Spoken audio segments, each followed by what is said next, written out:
আসসালামু আলাইকুম। আজকে আমি আপনাদেরকে একটি অঙ্কের গল্প শোনাবো। আপনারা সবাই মোল্লা নাসরুদ্দিনের নাম শুনেছেন। মোল্লা নাসরুদ্দিনের গ্রামে এক মাতব্বর ছিল।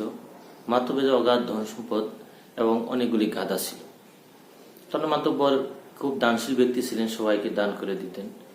মৃত্যু যাওয়ার আগে তিনি 3 ছেলে রেখে যান। ছেলেদেরকে ডেকে এনে বললেন যে আমার যত সম্পদ আছে সম্পদের অর্ধেক পাবে বড় ছেলে অর্ধেক নিও, মেজো ছেলে 3 ভাগের 1 ভাগ সম্পদ, আর ছোট ছেলে 9 ভাগের 1 ভাগ সম্পদ নিও। এভাবে তোমরা আমার সম্পদ ভাগ করে নিও। এবার মাতব্বর যখন মারা গেল তখন তারা 3 ভাই সকল সম্পত্তি বাবার ভাগ করে নিল। কিন্তু সমস্যা দেখা দিল অন্য জায়গায়। তার গাদা রেখে গেল 17টি গাদা। এখন তারা চিন্তা করলো এই 17টি গাদা কিভাবে ভাগ করবো। প্রথম ছেলে নিবে অর্ধেক, তো অর্ধেক যদি নিতে হয় তাহলে 17-এর অর্ধেক কিভাবে, 8 দুগুণে 16, একটা থেকে যায়, অর্ধেক কিভাবে করবে। মেজো ছেলে নিতে হবে 3 ভাগ, 3 ভাগ 17, 3 ভাগ কিভাবে করবে। ছোট ছেলে নিতে হবে 9 ভাগের 1 ভাগ কিভাবে করবে। তারা খুব টেনশনে পড়ে গেল কিভাবে তারা ভাগ করবে। তারা সব চিন্তা ভাবনা করে মোল্লা নাসরুদ্দিনের কাছে তারা গেল। মোল্লা নাসরুদ্দিন তাদের কথা শুনে অত্যন্ত ব্যথিত হলেন। বললেন, তোমার বাবা একজন ভালো লোক ছিল, আমার যে গাদাটা এই গাদাটা তোমার বাবার দেওয়া, তাহলে কাজ করো আমি এই গাদারই তোমাদেরকে দিয়ে দিই।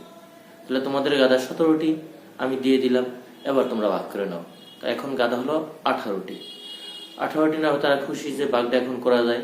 তো প্রথম ছেলে নিব অর্ধেক, অর্ধেক হলো 18টি গাদার অর্ধেক 9টি, প্রথম ছেলে নিল 9টি। দ্বিতীয় ছেলে নিবে 3 ভাগের 1 ভাগ। তো 3 ভাগের 1 ভাগ হলো 3, 6, 18, 6টি। তো প্রথম ছেলে 9টি, দ্বিতীয় ছেলে 6টি, মোট 15টি। আর ছোট ছেলে নিব 9 ভাগের 1 ভাগ। তাহলে 18-এর 9 ভাগের 1 ভাগ হলো 9 দুগুণে 18, 2টি। তাহলে ছোট ছেলে নিব 2টি, প্রথম ছেলে 9টি, দ্বিতীয় ছেলে 6টি, 15টি, তৃতীয় ছেলে 2টি, 17টি। 17টি তারা নিয়ে গেল, গাদা একটা রয়ে গেল। তারা মোল্লা নাসরুদ্দিনের গাদাটি দিয়ে গেল।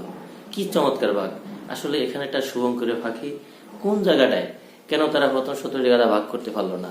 আর মোল্লা নাসরুদ্দিন একটা গাদা দিল, তারা ভাগ করে নেওয়ার পরও একটা গাদা তা মোল্লা নাসরুদ্দিন পেয়ে গেল। তো এই শুভঙ্করের ফাঁকিটা আমরা খুঁজে বাই করবেন। ধন্যবাদ সবাই।